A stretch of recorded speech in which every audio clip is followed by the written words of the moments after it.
Well, joining me now is Andrew Tate, whose videos have been viewed billions of times online, but he's been banned from pretty much every mainstream social media platform, including Twitter. Andrew Tate, welcome back to Piers Morgan Uncensored. Your take on this, I think, is quite interesting because you've been a victim of being, if victim's the right word, but you've been removed from social media platforms for your opinions. Elon Musk has dedicated himself, he says, to restoring free speech.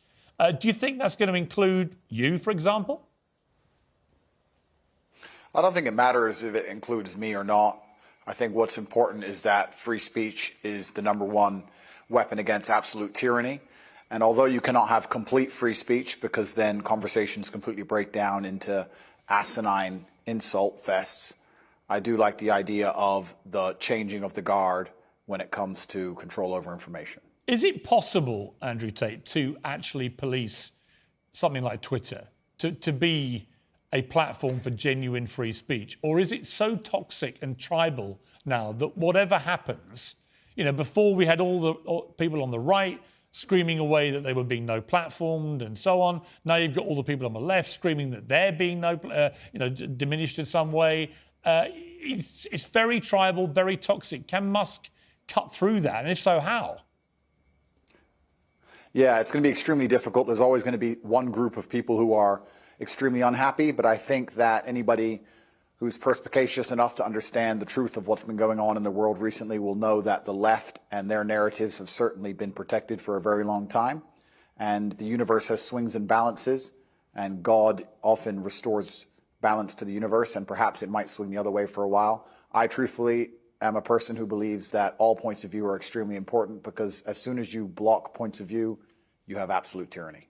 And in a way, it's sort of self-defeating, isn't it? Because you carried on getting huge attention. It was interesting to me that when you came on the show, for example, we've had, I think, nearly 6 million people have viewed the whole interview that we did, which is a huge number of people, certainly far higher than watched it on conventional television. So you have a whole world out there online which operates away from social media platforms.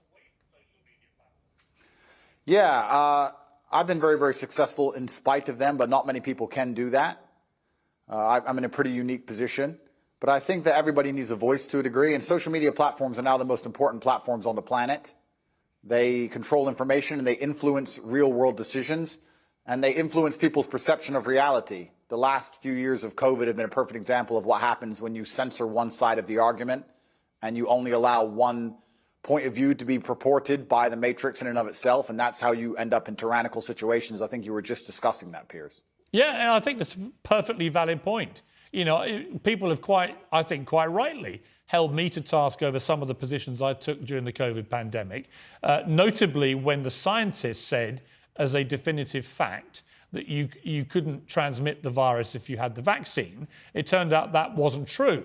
And I based my observations on that supposed fact and said, right, well, in that case, if you refuse to be vaccinated, you shouldn't get the same rights as people who've been vaccinated. If it's true that if you're unjabbed, you can pass it on. It turned out, actually, there's not much difference whether you've been vaccinated or not. And at that point, I changed my mind.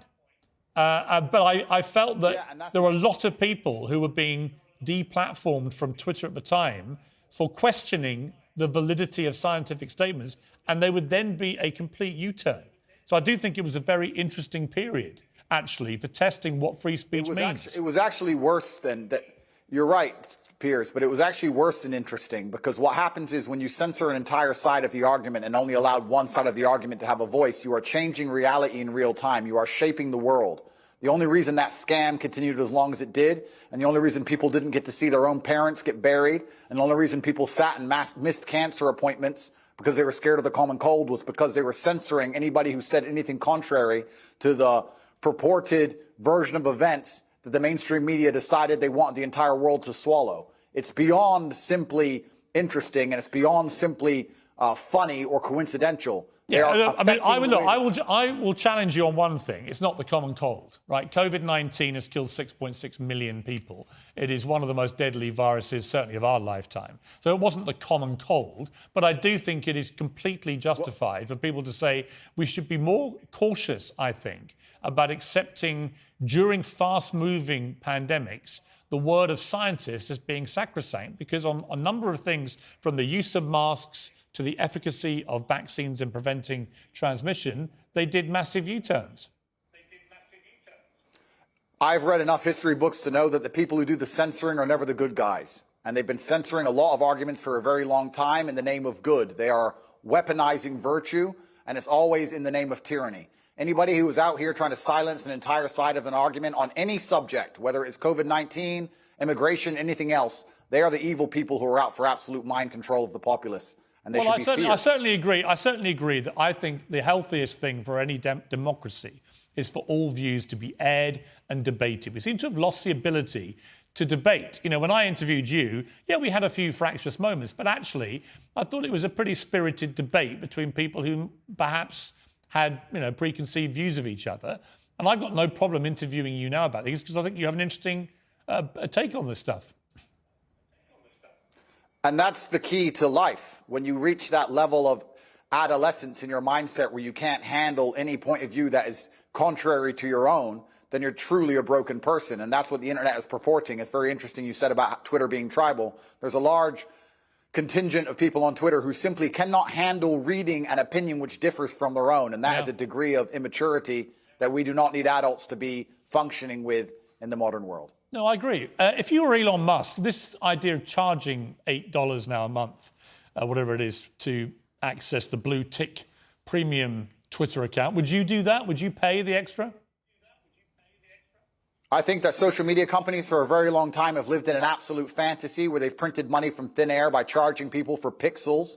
And they grew into these large conglomerates with too many staff sitting around doing nothing, having coffee breaks.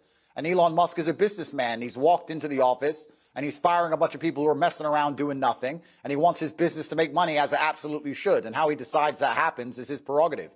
I don't see why we should sit and accept that a website needs 200,000 people sitting around discussing in long meetings, sitting on beanbags about policy of human rights of some garbage, when he's come along and said, no, I'm a businessman. We're going to charge for our service. We're going to reduce the number of staff. And we're going to be a functional, coherent company, as they should be. And it's his prerogative to do it, as he's bought the company. I think he can do whatever he wants. Yeah, I mean, I don't disagree, because I remember the appalling censorship of the New York Post exclusive about Hunter Biden, the son of the president, about his laptop. This is 3 weeks before the election that Joe Biden won. He was heading, you know, to a possible victory, but it was tight. And that story, they reckon, could have tipped it either way. But it was completely suppressed and censored, starting with Twitter, then Facebook, then others. Twitter literally locked out the New York Post account for 2 weeks for breaking a completely true story. And I thought that was shameful. It's worse than shameful. It's worse than shameful. When you control information, you control the real world. They affect the real world in real time. They are genuinely affecting the reality people live in. They are not just a company. They're not just a social media platform. It affects absolutely every single person on the planet when it changes who is elected. I don't want to comment specifically on Hunter Biden or the laptop. I would never kill myself. But I don't think it's fair that they would hide certain key information that close to an election. And the fact that they've done that was done specifically to affect the world that we all live in. And we all have to suffer the consequences of those things. So to sit and say that these companies can just do whatever they want, they're private, etc. No, free speech is beyond important for democracy. It's important for the reality that we exist under. Andrew Tate, thank you for joining me. I appreciate it. Thank you, friend.